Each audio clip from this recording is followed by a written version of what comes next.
Hello. Welcome back to episode 58 of Down the Rabbit Hole. If you're new here, hit that like button, ring that bell for notifications. Also, please subscribe. We are currently sitting on my bed because I just didn't feel like walking over to my desk. I thought about it, that's just a lot of stuff and I don't want it to take, if I'm being honest. I'm also getting ready to prepare for an interview later, so I'm just taking a moment to practice positive thoughts in my head right now. But today we're going to be talking about something called a Snallygaster. That just sounds very fun to say. I am not going to lie to y'all. Um, but on Down the Rabbit Hole, we talk about urban legends, history moments, weird history, famous people from history, and all of that. So we go down the rabbit hole of them. If it's interesting, guess what? We're talking about them. I am a history nut, so I'm just going to put that out there. But what is a snallygaster? Well, according to American folklore, this is a bird reptile chimera originating in the superstitions of early German immigrants, later combined with sensationalistic newspaper reports from the monster. So, early sightings are associated with the snallygaster in Frederick County, Maryland, especially with the areas of South Mountain and Braddock Heights of the Middletown Valley, and later reports would expand to sightings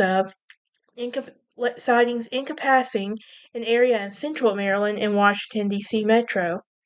So, what is the history behind this snallygaster? That just sounds so much fun to say, I am not going to lie. But the area in Frederick County was settled by German immigrants beginning in the 1730s. Early accounts described the community as being terrorized by a monster called a Snaller Geest, meaning a quick ghost in German. Now, the earliest incarnations of the creature mixed half-bird features with a siren, with nightmarish features and demons of the gals. Now, the Snallygaster was described at one point to be described as half reptile, half bird, living in a metallic break line with the razor-sharp teeth, occasionally alongside with octopus-like tentacles. Were these people high, like when they were like okay? But this are drunk? Were they drunk? That has to be it, because Germans are known for getting drunk, from what I know. But the Snallygaster was rumored to swoop silently from the sky, pick up and carry off its victims. The earliest stories claim that the monster sucked the blood out of the victims. Is it like a chupacabra now? It was pinpointed stars, which reputedly kept the Snallygaster at bay, and it can be seen painted in local barns. In the 19th century, it has been suggested that the legend was um, resurrected as to frighten free slaves. Now, let's talk about the 20th century when reporters, newspaper accounts throughout February and March 1909 would describe the encounters between local residents in a beast with enormous wings and a large pointed bill, claws like steel hooks, and have an eye in the center of the forehead. It is also described to be making screeches like a locomotive whistle. A great deal of publicity surrounded the string of appearances with the Smithsonian Institute, offering a reward to had U.S. President Teddy Roosevelt reportedly considered postponing an African safari to personally hunt the beast, and it was later revealed that these reports were part of the hoax perpetrated by Middletown Valley Register editor George C. Roderick and reporter Ralph S. Wolf in an attempt to increase readership. The descriptions they invented borrowed themes from many German folklore, including dragon-like creatures who snatch children and livestock, and also appeared to invoke descriptions of the Jersey Devil, which we have actually talked about that one. You can go check that one out. Was it on? Can't remember if it was Down the Rabbit Hole or Dark Academia. Now,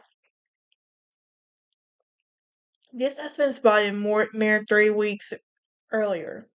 So, on June 22nd, 1953, Whitaker Chambers He used the Snallygaster to examine U.S. Senator Joseph McCarthy in his essay, Is Academic Freedom in Danger?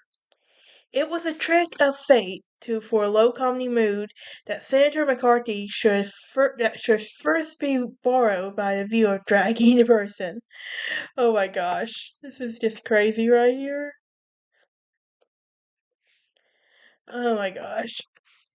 In the 21st century, the Snallygaster appeared as a boss flight in the Blair Witch Volume 2, The Legend of Coffin Rock, which takes place in 1886. In 2008, author Patrick Boyton published a history of the Snallygaster entitled Snallygaster, The Lost Legend of Frederick County. In 2011, an annual beer festival called Snallygaster started in D.C. In 2017, J.K. Rowling's Fantastic Beasts were said to have incorporated Snallygaster into the Harry Potter universe.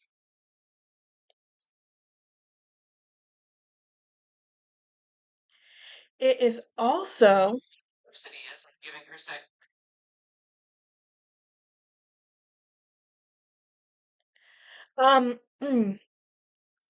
it is also described as part bird, part reptile, relatively of the economy, which Soraya still flanks bulletproof vest and natural sense of curiosity. Now, a creature with a Snallygaster appears in 2018 Bethesda's game Fallout 76 and also bears resemblance to a creature of a legend and describes in the game a failed genetic experiment. Now, the Snallygaster is blended whiskey production by Dragon Distillery by Frederick Maryland or was released in 2018. And the South Mountain Creamery was a dairy farm located in Frederick County, Maryland, and it produces ice cream flavors named Snallygaster, and it consists of peanut butter flavored ice cream with a caramel twist, peanut butter cups with pretzels. Not gonna lie, that actually sounds really good right about now. In 2021, Sarah Cooper, a cryptozoologist in Maryland, opened the American Snallygaster Museum in Libertytown, Maryland. Oh my gosh. What do y'all think? Do y'all believe that this thing exists? I personally don't, but I am very curious. I have a friend of mine who's from Maryland, so I might ask him later. But join me next time as we talk about the Wizard Glen. And is it really haunted?